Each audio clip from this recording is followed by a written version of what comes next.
बेटे आज हम अलंकार का अगला पार्ट करेंगे।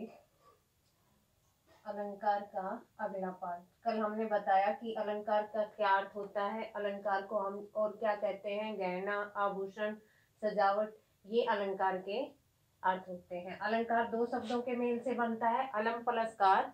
अलम मतलब सुंदरता और कार मतलब बढ़ाने वाला, यानी कि जो सुंदरता बढ़ाए उसे हम अलंकार कहेंगे।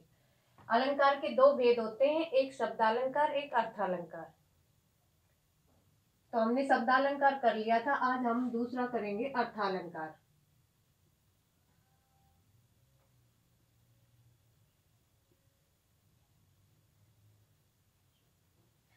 अर्थालंकार जहां काव्य में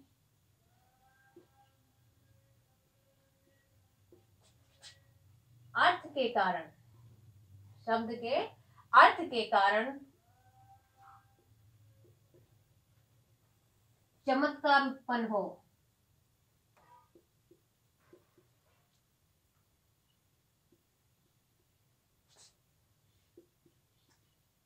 उसे अर्थालंकार कहते हैं। उसे अर्थालंकार कहते हैं।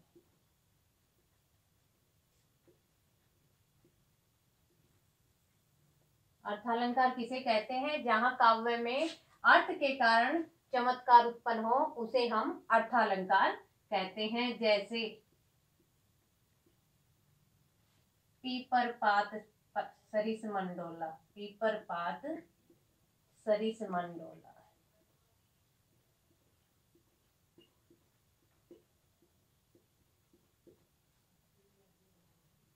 पीपर पात सरिस मंडोला, इसमें अर्थ के कारण चमत्कार उत्पन्न हुआ है, इसलिए यहाँ पर अर्थालंकार है। अर्थालंकार कितने प्रकार के होते हैं? अर्थालंकार के कितने भेद होते हैं? तो बेटे अर्थालंकार के 5 भेद होते हैं। कितने भेद होते हैं? 5 भेद होते हैं। पहला है उपमा, दूसरा है रूपक, तीसरा है उत्प्रेक्षा,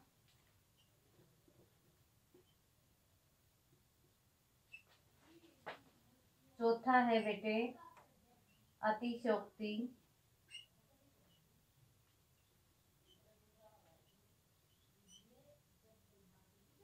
और 5वां है मानवीकरण।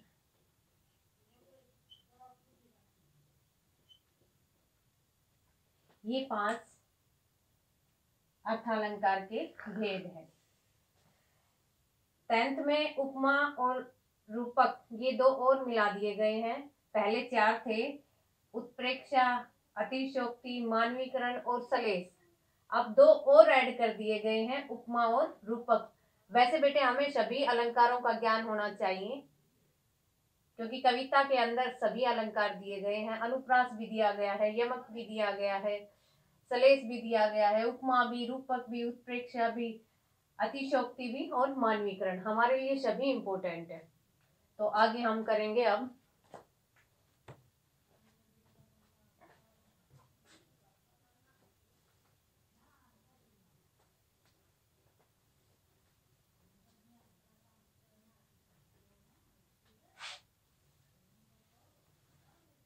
पहला है उपमा अलंकार।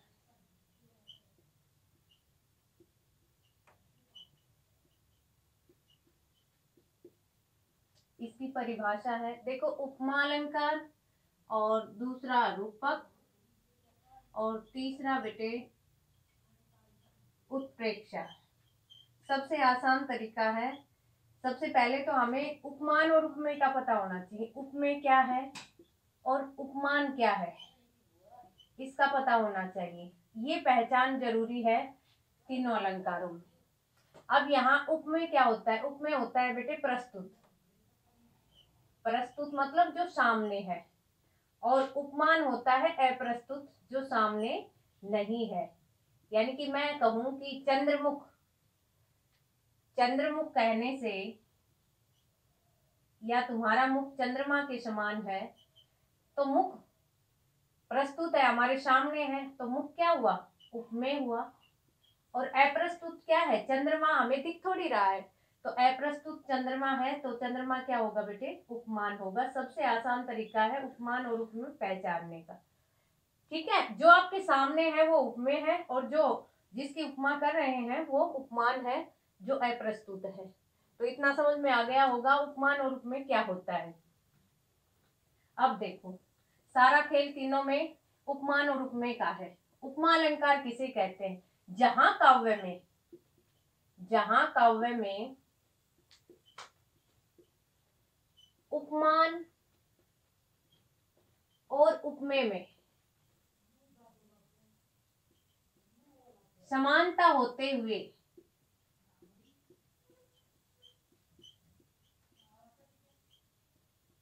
तुलना की जाए, क्या की जाए भाई, तुलना की जाए, वहां पर उपमा अलंकार होता है।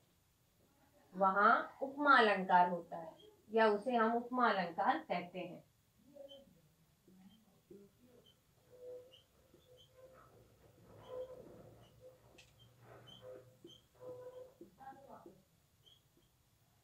किसे कहते हैं उपमा अलंकार? जहां काव्य में उपमान और उपमेय में समानता तो हो लेकिन समानता के साथ तुलना की गई हो, वहां पर उपमा अलंकार होता है। इसमें वाचक शब्द है, ये वाचक शब्द बेटे याद करने पड़ेंगे आपको।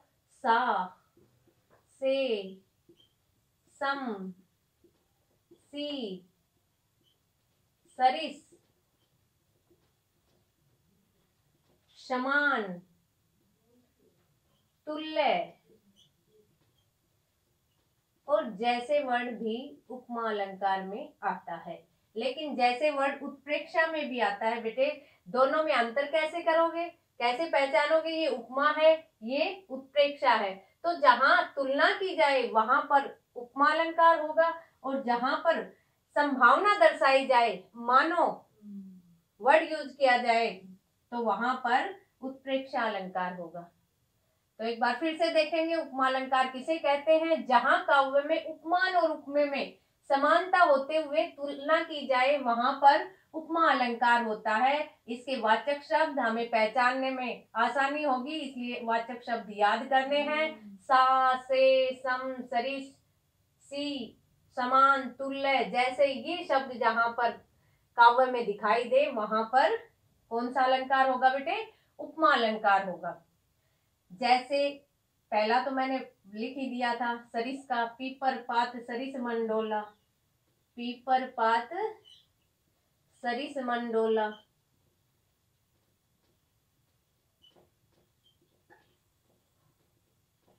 पीपल के पत्तों के समान मन डोल रहा है, तो यहाँ सरिस वर्ड आते ही हमने पहचान लिया कि यहाँ पर उपमा अलंकार है। हाय फूल सी कोमल बच्ची, हाय फूल सी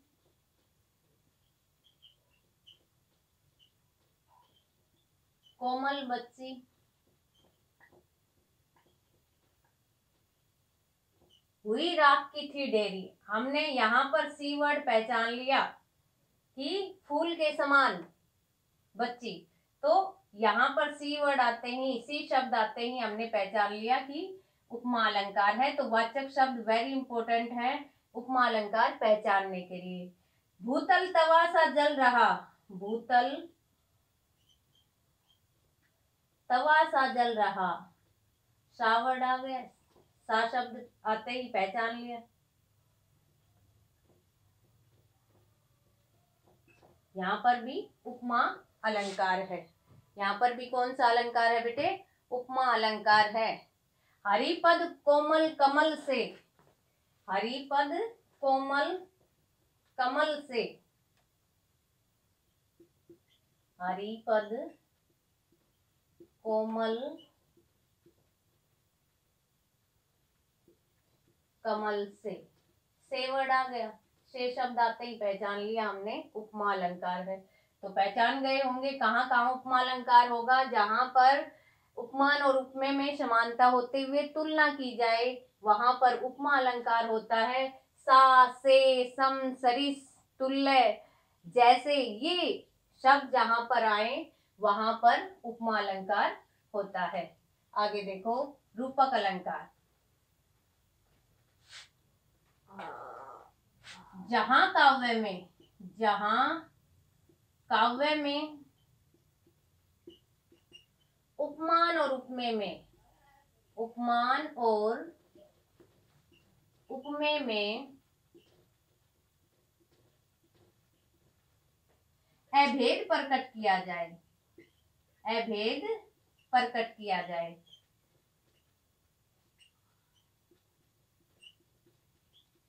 अर्थात उपमान कोई उपमेय मान लिया जाए और उपमेय कोई उपमान मान लिया जाए, वहां पर रूपक अलंकार होता है बेटे, वहां रूपक अलंकार होता है।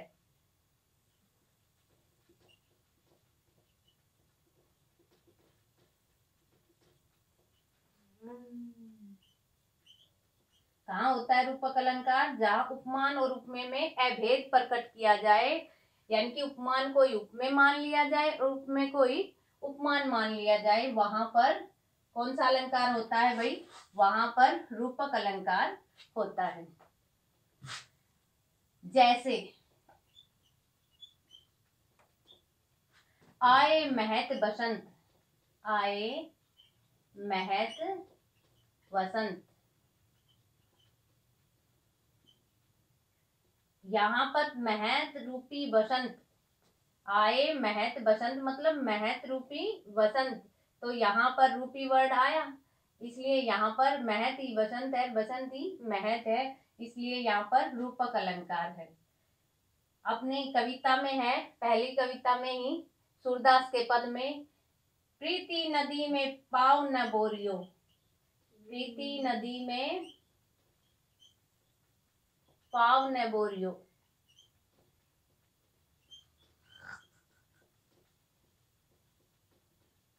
यहाँ पर प्रीति नदी में, प्रेम रूपी नदी में रूपक अलंकार है। कौन सा अलंकार है बेटे? रूपक अलंकार है। प्रेम रूपी नदी में तुमने पैर ही नहीं डुबोया। अगला उदाहरण देखो,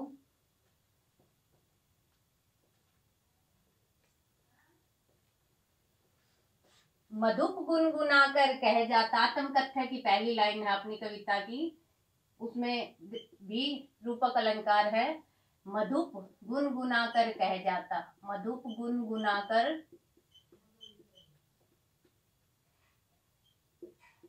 कह जाता, कौन कहानी है अपनी।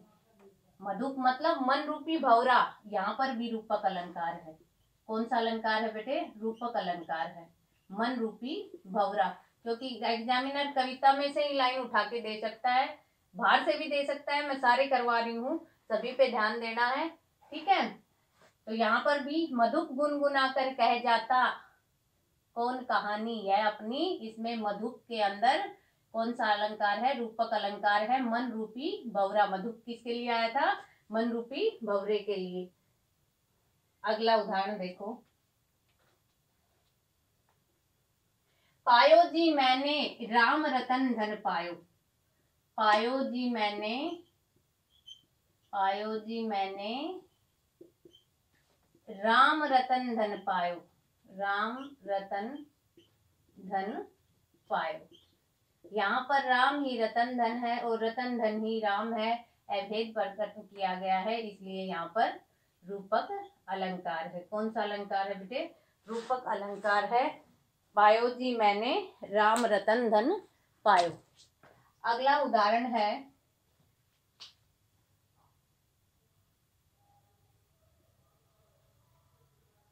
एक राम घनश्याम हित, एक राम घनश्याम हित,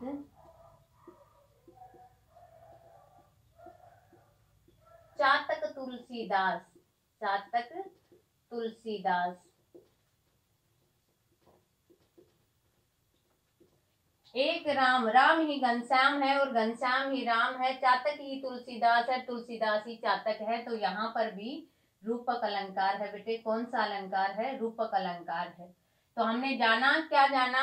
रूपक अलंकार किसे कहते हैं? जहां काव्य में उपमान और उपमेय को एक ही मान लिया जाए, यानी कि उसमें अभेद प्रकट किया जाए, वहां पर रूपक अलंकार होता है। मैया मैं तो चंद्र खिलौनो लीनो, मैया मैं तो चंद्र खिलौनो लीनो, चंद्रमा ही खिलौना है और खिलौना ही चंद्रमा है। चंद्र खिलौनो लीनो। इसलिए यहाँ पर रूपक अलंकार है। कौन सा अलंकार है बेटे? रूपक अलंकार है। तो रूपक अलंकार के हमने कितने उदाहरण याद किए? मधुप गुनगुनाकर कह जाता कौन कहानी है अपनी, मधुप वर्ड के कारण मन रूपी भंवरा। इसका अर्थ होगा मन रूपी भंवरा, इसलिए रूपक अलंकार है। पायो जी मैंने राम रतन धन पायो, राम रतन ही धन है और धन ही राम रतन है, तो यहाँ पर रूपक अलंकार है। एक राम घनश्याम हित चातक तुलसीदास, इसमें राम ही घनश्याम है, घनश्याम ही राम है, चातक ही तुलसीदास है और तुलसीदास ही चातक है, इसलिए यहाँ पर रूपक अलंकार है। मैया मैं तो चंद्र खिलौनो लीनो, चंद्रमा ही खिलौना है, खिलौना ही चंद्रमा है, इसलिए रूपक अलंकार है। आए महत बसंत, महत ही बसंत है, बसंत ही महत है, वहां पर भी रूपक अलंकार है। तो ये 7-8 कंठस्थ याद करने हैं इसके उदाहरण। और जहां भी उपमान उपमेय में अभेद प्रकट किया जाए वहां पर बेटे कौन सा अलंकार होगा? रूपक अलंकार होगा। तीसरा देखो उत्प्रेक्षा अलंकार।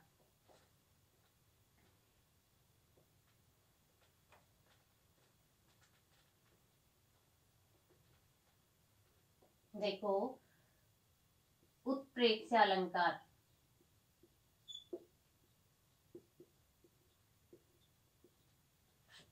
जहां काव्य में उपमान और उपमेय में, उपमान और उपमेय में संभावना दर्शाई जाए या फिर कल्पना की जाए,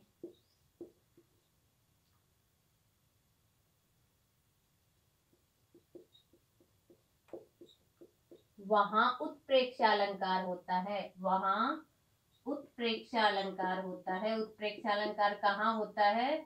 जहां पर उपमान और उपमेय में संभावना दर्शाई जाएगी। क्या दर्शाई जाएगी? संभावना दर्शाई जाएगी। इसमें भी वाचक शब्द याद करने हैं आपको।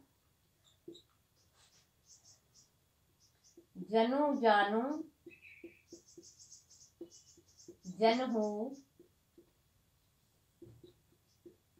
मनु मानो, मानो, मनहू,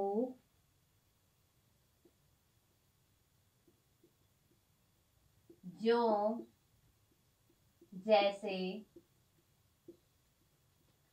ये शब्द जहां पर आए वहां पर काव्य में कौन सा अलंकार होगा बेटे? उत्प्रेक्षा अलंकार होगा। कौन सा होगा? उत्प्रेक्षा अलंकार होगा। जैसे सिर फट गया उसका वहीं, सिर फट गया उसका वहीं, मानो अरुण रंग का घड़ा, अरुण मतलब होता है लाल, मानो अरुण रंग का घड़ा।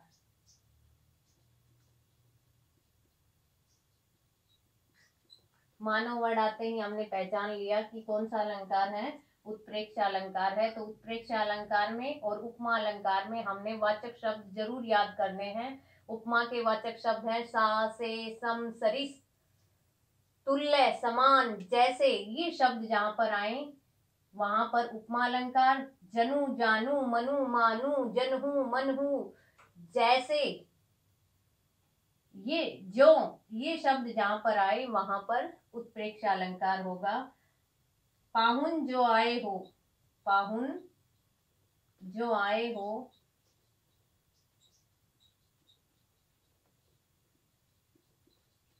गांव में शहर के, गांव में शहर के। यहाँ पर भी जो वर्ड आते हैं हमें पहचान लेना है कि उत्प्रेक्षा अलंकार है। हमने कल जो परसों पोएम पढ़ाई थी उसमें बताया था, फर्स्ट पोएम में तीसरी लाइन थी, जो जल माही तेल की गागरी, जो जल माही तेल की गागरी, बूंद न ताको लागी। इसमें भी उत्प्रेक्षा अलंकार है। जो जल माही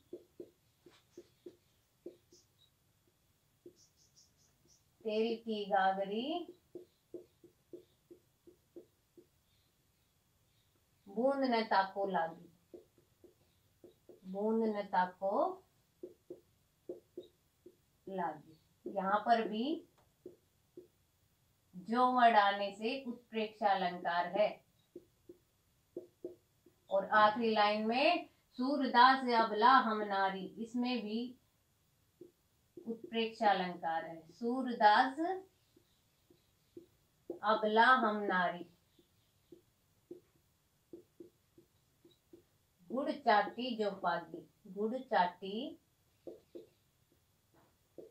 जो पागी, जो वर्ड आ गया पागी, पागी मतलब लिपटना। सूरदास जी के माध्यम से गोपियां कह रही हैं कि हम शक्तिहीन अबला भोली भाली नारियां हैं, वो श्री कृष्ण जी के प्रेम में उसी तरह लिपटी हुई है जैसे गुड़ के चीटियां लिपटी हुई होती हैं। तो जो वर्ड आने से यहाँ पर उत्प्रेक्षा अलंकार है। कौन सा अलंकार है बेटे? उत्प्रेक्षा अलंकार है। और पहले पोयम में सूरदास के पद हैं, उसमें ब्रज भाषा का प्रयोग किया गया है सूरदास जी ने, ठीक है, और उसमें उत्प्रेक्षा अलंकार है इस लाइन में। तो ये था उत्प्रेक्षा अलंकार। उत्प्रेक्षा अलंकार कैसे पहचानोगे? जहां काव्य में उपमान और उपमेय में, जहां काव्य में उपमान और उपमेय में संभावना दर्शाई जाए, कल्पना की जाए, वहां पर उत्प्रेक्षा अलंकार होता है। जैसे सिर फट गया उसका वही मानो अरुण रंग का घड़ा, पाहुन जो आए हो गांव में शहर के, जो जलमाही तेल की गागरी बूंद न ताको लागी, जो वर्ड आने से उत्प्रेक्षा अलंकार है। और इसमें गुड़ चाटी जो पागी, जो वर्ड आने पर उत्प्रेक्षा अलंकार है। तो समझ गए होंगे आप कि कहाँ कहाँ उत्प्रेक्षा अलंकार होगा।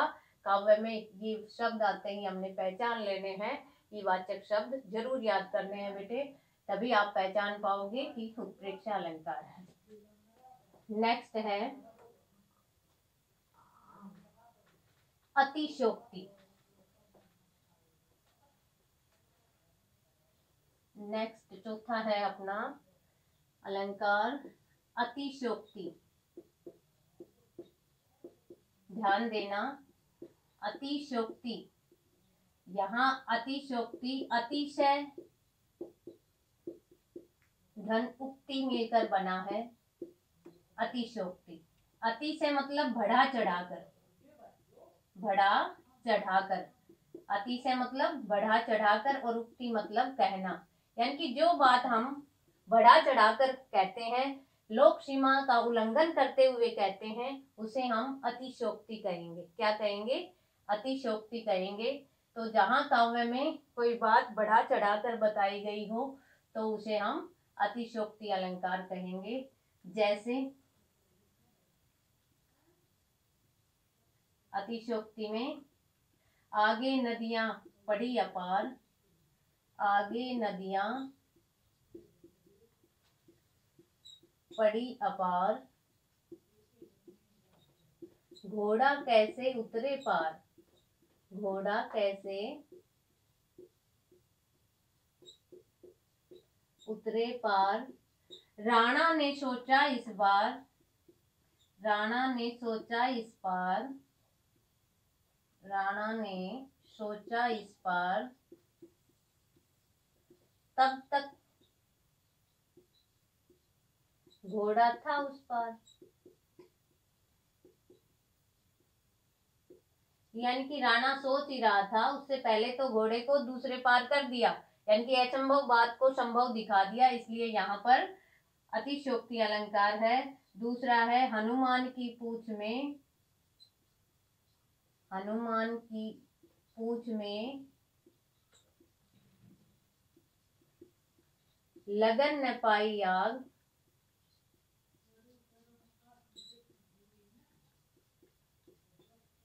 लंका सारी जल गई, लंका सिगरी जल गई, जल गई, गए निशाचर भाग, गए निशाचर भाग, गए निशाचर भाग। यहाँ पर भी अतिशोक्ति अलंकार है। बता रहा है कि हनुमान की पूंछ में आग भी नहीं लगी, उससे पहले तो लंका ही जला दी सारी। तो असंभव बात को संभव बताया गया है। अगला उदाहरण है,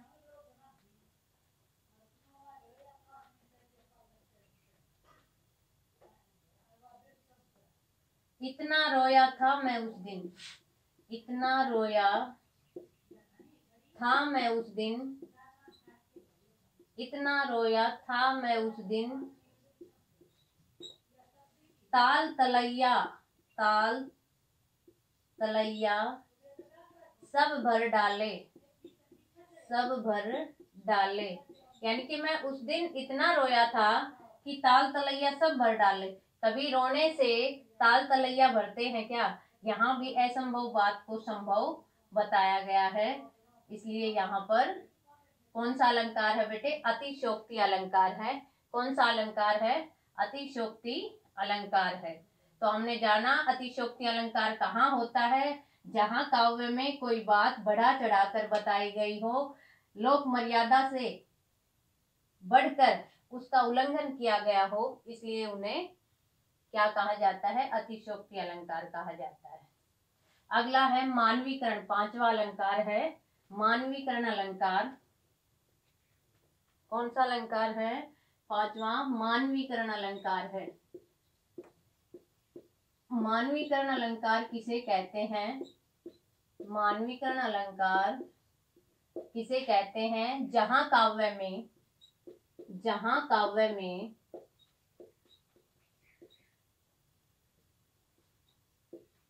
निर्जीव चीजों को या निर्जीव वस्तुओं को, निर्जीव वस्तुओं को सजीव दिखाया जाए,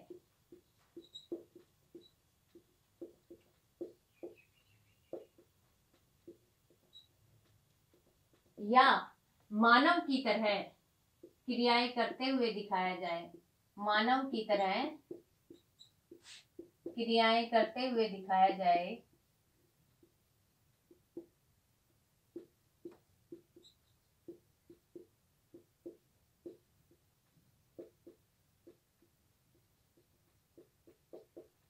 वहां पर कौन सा अलंकार होगा? वहां पर मानवीकरण अलंकार होगा। वहां पर मानवीकरण अलंकार होगा।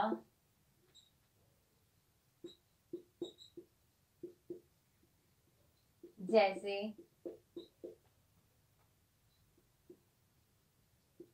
मेघ आए बड़े बंठन के स्वर के, मेघ आए बड़े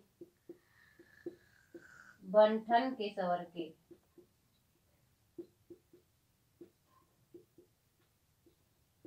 मेघ कभी बंठन के स्वर कर आते हैं? नहीं आते।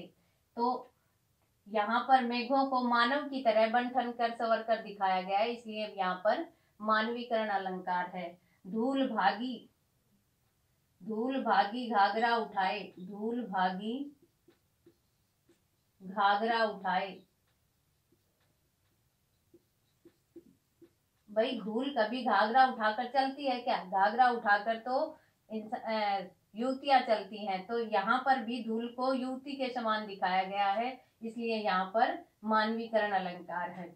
तो जहाँ पर निर्जीव को सजीव दिखाया जाए, मानव की तरह क्रियाएं करते हुए दिखाया जाए, वहां पर मानवीकरण अलंकार होता है। अपनी उत्साह कविता में अट नहीं रही है, कविता में मानवीकरण अलंकार का प्रयोग किया गया है। और 9th क्लास में मेघ आए बड़े बंठन के स्वर के, इसमें पूरी कविता में ही मानवीकरण अलंकार है। तो हमने जाना कि मानवीकरण अलंकार कहाँ है? तो वहां जहां निर्जीव वस्तुओं को सजीवता में दिखाया जाए या मानव की तरह क्रियाएं करते हुए दिखाया जाए, वहां पर मानवीकरण अलंकार होता है। बेटे आज का ये टॉपिक कंप्लीट हुआ, अर्थालंकार। आपको क्या करना है? अपनी रफ नोटबुक में लिख के देखना है। जितने एग्जाम्पल बताए हैं मैंने वो तो करने ही करने हैं। इसके साथ साथ जो आपकी बुक में जो कविता पढ़ाते हुए मैंने अलंकार बताए हैं उनको भी कंठस्थ याद करके लिखना है। ठीक है? जितना अभ्यास करोगे उतना ही आप सफलता को पाओगे। धन्यवाद। आपका दिन शुभ रहे।